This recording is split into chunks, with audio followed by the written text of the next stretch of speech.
I'm relatively new to the East Village, but when I was by the former site of the 2nd Avenue Deli, which is now the bank, and I looked down on the ground, and those plaques are unkempt.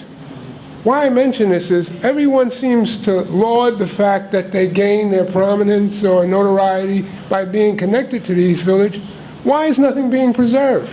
The fact is, if you walk down St. Mark's Place, you feel like you're in a third world country. That was one of the most creative blocks in history because nobody knew what they were doing, but they wanted to create. Peter, the largest artist colony ever assembled in the history of the world has been wiped out. Yes. That is the legacy of America. Because the arts cannot have independent artists anymore. The city knew that it was destroying this artist colony. The great crime was that while that artist colony was being destroyed, it was also generating the very first American Renaissance in the arts. It was music, it was writing, it was visual arts, it was everything all together. And it got wiped out. And you can thank my favorite president for that. No, it was brought about and by rent control. I want to just say one more thing. World War II rent control. Yes. Yeah, can I pick up on what Ed said, because that's really important. May I pick up? Let's let Peter finish real quickly, and then we'll move. Yeah, what I wanted to say was that it did start after World War II, because there were only 2 artist colonies left in the world after World War II. One was the corporate colony in Hollywood, and the other was the Bohemian colony right here in Lower Manhattan. And after World War II, you started to see the education of artists by all of the WPA artists. They were the ones who began to train them. Their work, incidentally, if there are any young students here want to search for a lost American treasure, go try and find the 115,000 canvases that were produced by the artists on the WPA Arts Project. Where are they? No one knows. But the government wants them back now. They're claiming ownership. The legacy amongst the artists themselves, right, what they said they thought happened was that they were sold after World War II in a surplus auction under the generic name oiled canvas. They were bought by a plumbing supply contractor who used them to wrap plaster and asbestos on steam pipes. Try it out, folks, America. That's our legacy in the arts. One quick thing. And what happened, I want to say one other thing. Renaissance is a real thing. It's not something that happened in the past. It has a socioeconomic quality to it that's extremely important. And one of the reasons why America is having problems today economically is because it doesn't believe in that kind of creativity. It increases real estate values. Everyone wants to live where artists live. And it was that one factor that New York City focused on beyond all others. It could have saved the artist colony. We're going to take another. Elected not to. We're going to take another question. Claudia wants to jump in real quickly. Just very quickly. What Ed said is tremendously important. Rent control was the difference that made the Lower East Side so vibrant. The late Paul Goodman used to say, the 60s were a time when it was possible to be decently poor.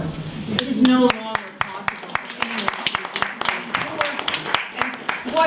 So you can't be a young person, as I was living on Avenue C and East 6th Street for $50.53 a month.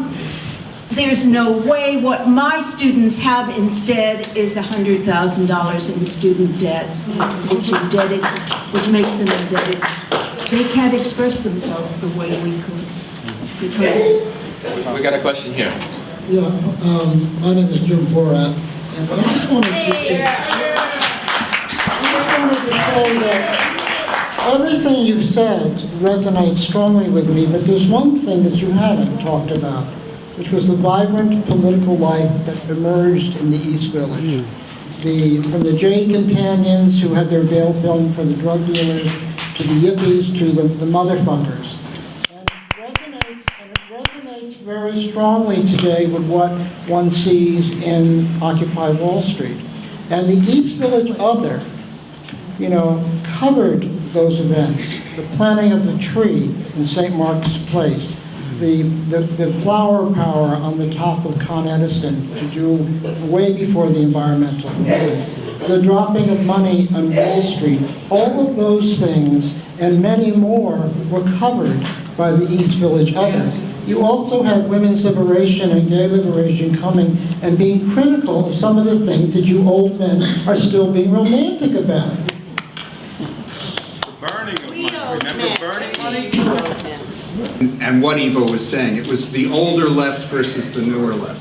But today it still resonates, and as I said, even more so, Ramparts resonates, because it was much more political, much more radical in its journalism than Evergreen was. But Evergreen took a lot of heat. They printed Che Guevara's diary after he was assassinated, and the right-wing Cubans bombed and injured Barney Russett in the summer of '68. Yeah, they bombed the office on University. They threw a incendiary bomb through the glass window on the second floor by the Cedar Bar on University Place. And so Barney Russett and Evergreen, and in my generation, from the 50s, the Evergreen Review was one of the reasons I left Missouri. I mean, it was such a powerful, wonderful publication, the early Evergreen Review. Thank you.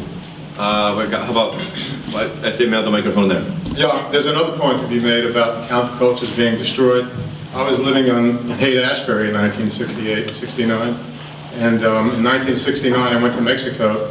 When I got back, the whole culture was disseminated by Mayor Alioto at the time, who allowed the police to come in to bring hard drugs into the street.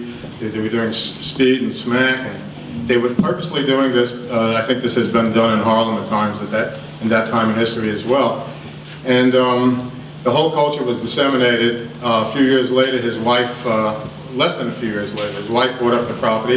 It was bargain basement prices, and a few years after that, it went sky high, and all the yuppies moved into the place. And it was kind of a weird mixture, but that's what happened to Haight-Ashbury.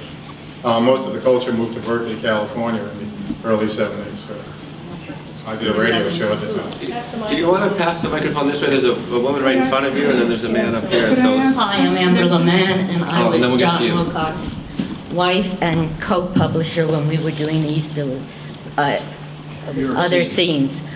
John edited Evo for a short while, and the one thing that hasn't been mentioned is how he and Tom Farrar, and I think people at Evo originally, started the Underground Press Syndicate, which, and the basics was you could use anybody else's stuff as long as you gave credit.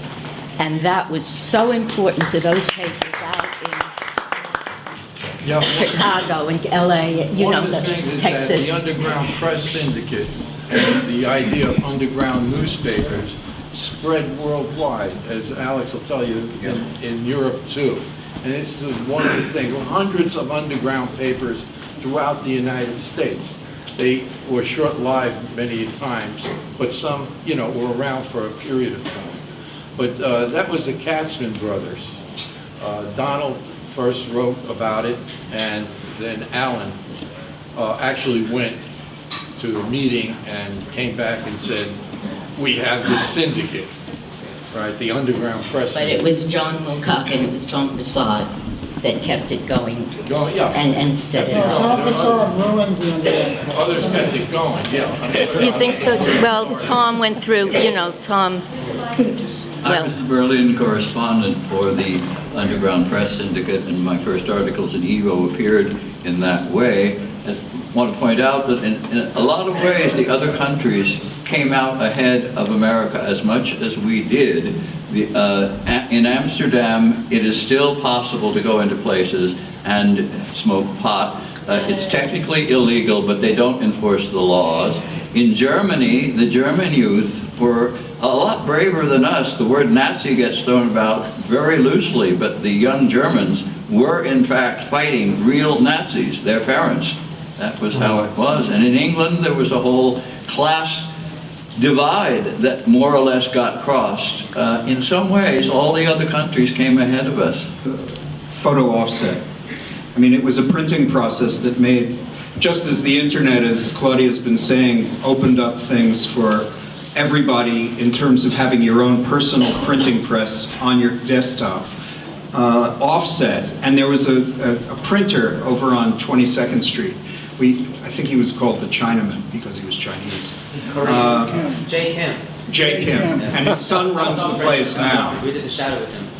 So you could go there, and for $250, you could print your own underground paper. I didn't realize there's a microphone on this side of the room too, so I want to go here, and then we'll switch back and forth. I see your hand too. Would people identify themselves? Yeah, my name is Therese Poe. I was with the New York Free Press with Steve Heller.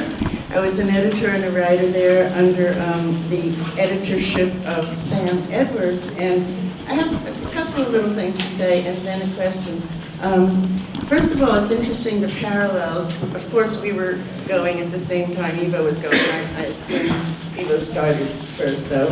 And Sam, the editor-in-chief, never took a penny from the New York Free Press, and he was also a bartender at the 55 bar on Sheridan Square, and that's how he partly supported the New York Free Press.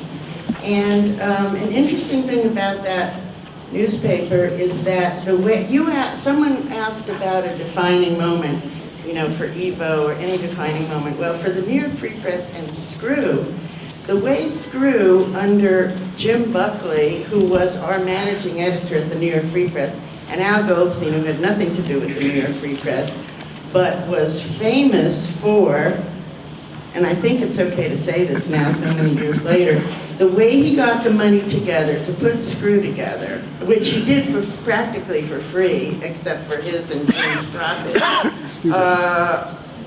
because they took over the New York Free Press. They sneaked in with the key that Jim had in the middle of the night and used all our justifying machines. That's what they were called then, justifying machines, you know, where you printed the columns and then you pasted them up. They did the whole issue of Screw in one night. And when we came in the morning, it was a mess. And we could see that pornography or bloody stuff had been published. And Sam was so angry. Sam was this big, strong guy from Nevada. He took his fist and he put it right through. He punched the wall and he put it right through the plasterboard wall. He was so angry about it. And they made a big success of Screw. Just that was how they put out the first weekly issue. And after that, they could afford their own place, I guess. But there were other similarities. For example, we also had a cigar box in cash only. And I still remember that I got paid $75 a week for 5.5 days. And I was actually, and also one other thing, before I ask you what you got paid, if anything, at Evo, I'm just curious, because I don't think I ever knew, maybe it was nothing. But there were weeks that there was no money. But also, what brought about the arts renaissance?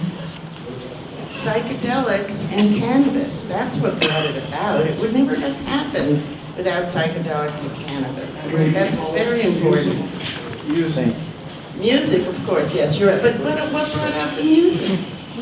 Could you do me a favor? There's a woman behind you. Pass that microphone. And then while you're doing that, there's a question up Could here. we mention the salaries back then? Real quick, does anyone want to tell us what your salaries were 40 years ago? I got $50 a week. I got the same. 25 a week over here. If you got it. And donuts. Donuts. But I'd like to say that I get less today from the Atlantic for a weekly column than I did for Evo. Wait a minute, we also got something in the stack room. Some of it. What did you get? I feel like microphones even though I'm in possession. All right, but I promise there's a guy here who's been waiting, and then we'll go to you. I wanted to say a couple things about, for one thing, art being destabilized. Jeffrey Lewis just wrote a piece. In his research, he found out that the CIA was behind the abstract expressionist movement because they wanted this new form of art to become dominant because there's no way through abstract art you can express anything politically. And I could see the CIA bidding up all these. There were other reasons. There are other reasons Peter as well. Stample from the Holy Modal Rounders. Let's hear it. Thank you.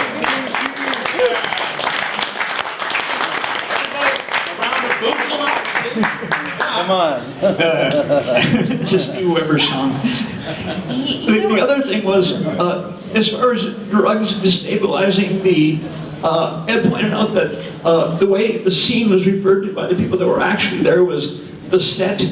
Like no one said, I'm a hippie, I'm a beatnik, but you know, we're on the set, so-and-so should be bricked off the set.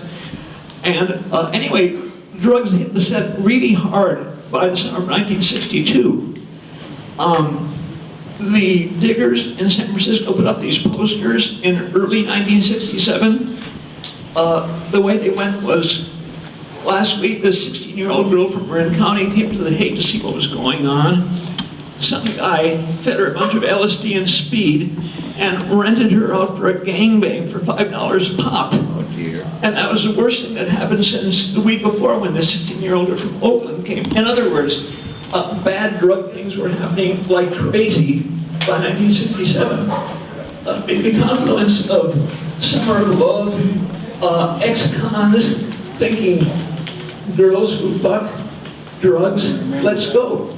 I mean, basically the scene when it once got publicized attracted major sleaze like flies on horse shit.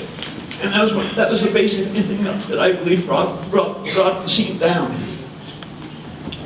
Occupy Oakland. Please use the mic. Must I call Professor? I'm used to speaking without a microphone. Okay. Hi. I just wanted point of information to know, a show of hands, how many people here worked on or wrote for an underground publication? That's all I wanted to know. Okay. Bravo. Come on, give it up.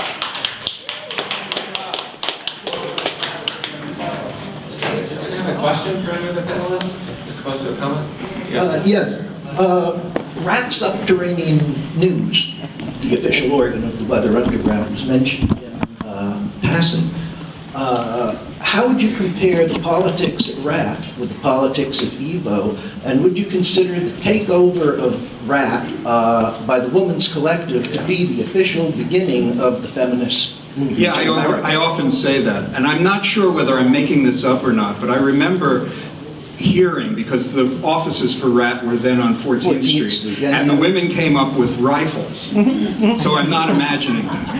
No, you're not. And across the street, there was that window that had the tripod and the camera where the FBI was filming everything going on at RAT at the same time. I would say that, you know, you said it yourself, RAT was the organ of SDS. And the SDS folks had very little humor.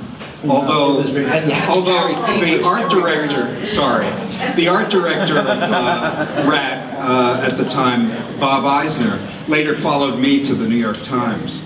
So his politics never got in the way. I think I might have replaced him as RAT as the ad manager. RAT was like doing all sex ads. Well, RAT started a sex paper called Pleasure.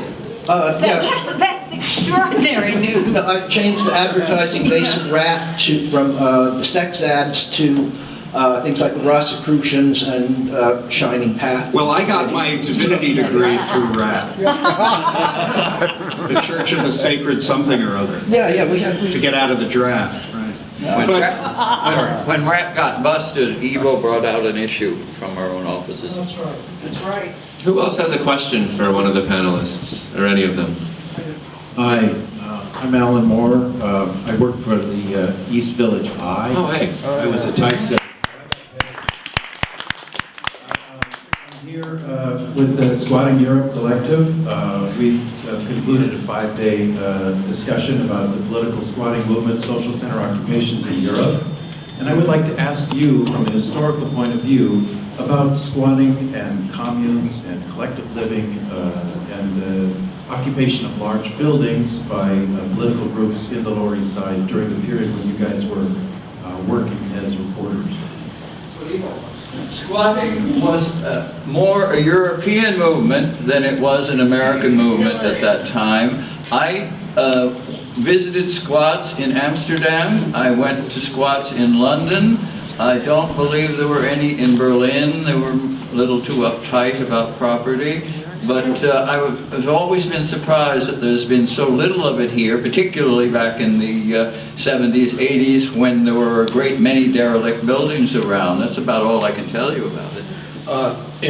When Walter Bowart left toward the end of 1967, we inherited his loft, which was on East 2nd Street. It was 5,000 square feet. The rent was $85 a month. What a bargain. So, right, it was a bargain. Well, I don't know if it was a bargain. People, you know. But anyway, we used that as a place for people to live. And at some point, there might have been as many as 30 people living there. We used to have a grocery delivery once a week. And there were artists there from all over. Not just Evo's people, but people from all over the world. They would visit and they would stay at the loft. Someday someone's going to write a book about that place, because I told a story a short time ago about being told in 1989 that I had to go see a play that was in a theater here on 10th and 1st Avenue. And I said, why should I go to this play? Because the author wants you to go. I said, well, who's the author? And he told me the name of this fellow. He's a Brit, but it didn't ring any bell to me. I said, I don't know that guy. He said, oh, yes, you do. He said, you may not know him, but he says that he stayed at the loft for 2 years. Without being in that loft, right, he never would have gotten his start in showbiz. But there are a lot of stories like that I've received over the years. I've just got to tell Peter, do you know who's here? Rayanne Rubenstein, who was our fearless, brilliant, most gorgeous photographer who never took crap from anyone and always got her picture and always got it beautifully. She's here. Where is she? She's right there with the camera.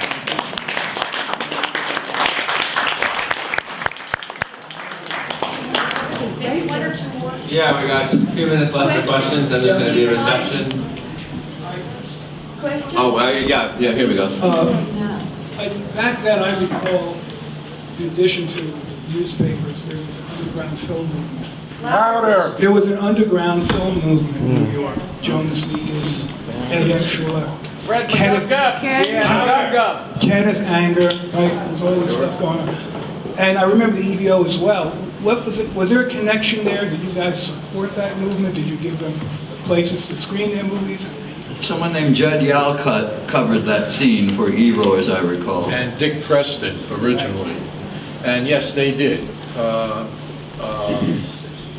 One of the things that Evo did that was not like the regular press was that it did cover the underground films and also reviewed rock and roll. That wasn't common then. Only in the alternative press did you see that kind of reporting. So yeah, the underground film movement. By the way, you neglected to mention Bob Downey Sr. That's right. Who, there was the Charles Street Cinema over on Avenue A. There was actually, we talk about loft, there was a building down there, Mother's something or other, which was a place for filmmakers to go do their work. Yeah, it was a documentary, liberation documentary. And it was newsreel. The Millennium Film Workshop. I think We've got time for one more question, and then there's going to be a reception downstairs. We need everyone, after this question and after John closes, to kindly fold your chair and send it to that side. Okay? We need the chairs alive. Go downstairs and look at the exhibition and come back in 10 minutes. They'll be over here. Yeah, this is a shaker exercise. Chairs. Okay, so we're gonna take a question. People are gonna fold their chairs, and then in 10 minutes there'll be food. Is it the other side? Or what, the other side? Hey, Bruce. No, we still got time for one more question. All right. Hold on, Saul, for one last question. Thank you. Peter brought up an interesting point, why there are no underground newspapers currently as there were in the days of the late 60s, early 70s. Peter and I actually met in 1989 when we started doing The Shadow on the Lower East Side. It seems to me that the underground press emerged as a response to the Vietnam War and a bunch of other issues, just as the Shadow, which is the paper I was associated with, emerged as a result of the Tompkins Square Park riot in 1988. It seems like every generation needs to respond to a new, let's say, situation or political environment, and they need to like address things that the mainstream media is not going to do. I have to say, thanks to Ed Sanders, we were influenced to do The Shadow. Thanks to East Village Other, we were influenced to do The Shadow. We had a bookstore called Sabotage Books on St. Mark's Place, another couple of other anarchist bookstores, which were influenced by Ed doing Eastside Books. So really, the East Village Other and The Rat were influences for The Shadow. And The Shadow stopped publishing physically in 2008. We had about 19 years of doing it. There should be another newspaper. Even though there's the internet, there's nothing like holding a newspaper in your hands, reading it, feeling it, taking in information in a visual manner. The correct combination, the correct balance of graphic and text to engage the reader, to get them to read and absorb what you present to them. Right on. You can do that to a certain extent on the internet, but it's like watching TV, and it's just something special about a newspaper. So today you do it with recycled paper and soy-based inks in a responsible ecological manner, but really there should be another newspaper, and I'm with you, Peter, there should be some other newspaper, because there's no underground media other than maybe indie media. That's probably the closest I see, but they don't quite have the EVO or the Rat or the Shadow's edge. They don't really go far enough. We need more newspapers like Evo, Fuck You, The Rat, and The Shadow. Thank you.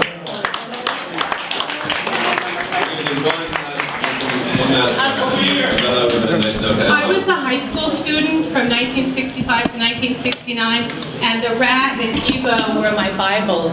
I used to have to hide them from my mother. And I learned pretty quickly, if you went to the Fillmore after the bands had started, and you said you wrote for the East Village Other, you could get in for free.